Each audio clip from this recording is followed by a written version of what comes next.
Hello and welcome to another Wise Option eLearning. In today's video, we're going to be going over checking a patient out of the reoccurring rate. So there's a couple ways you can do this. One way, you can start from the patient file itself. So from this patient file here on the right side, I have my reoccurring status box here, and I can simply click this checkout button here, which is going to take me to a list of rates in which this patient is checked in. Because again, you could potentially have multiple rates. I'm going to select the one of which I'd like to check out, select checkbox, and click the checkout button. I then have some options here. I need to make sure I select the date, prescribed by and performed by, and make sure I review my options for checkout below. These are all options that Wise Option can actually do for you during the checkout process. Please review them very carefully, as of course these are not there's no easy undo button for this, like deleting all future reminders.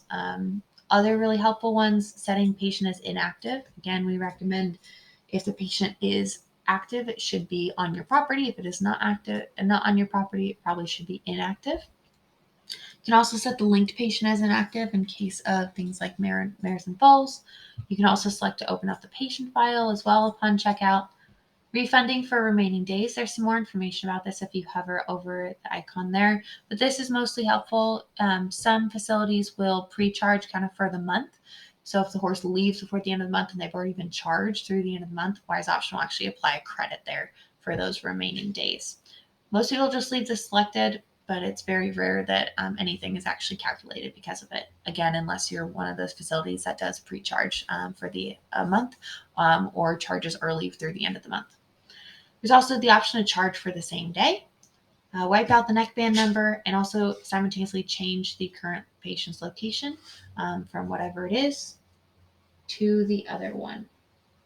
And then go ahead and click the checkout button to confirm.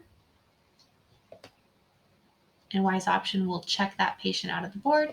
And then, of course, it does calculate that board, that charge, depending on the rate when it was checked in and when it was checked out, and applies that board charge appropriately to the patient's procedure. So for example, if I go here to this patient's procedures list, we'll now see a charge for board. So here is the charge for board that Wise Option just calculated and applied for me. The other way I can check out patients is actually through the reoccurring module itself. And this is also really nice because I can also then check out multiple patients at once. So for example, I could just select one here in the list and click checkout, or I can actually select multiple. So maybe a couple horses are leaving, and I can actually select multiple and click checkout. Again, if you're doing multiple, of course, they all need to have the same checkout date, of course. If you have any questions, let us know. Thanks so much.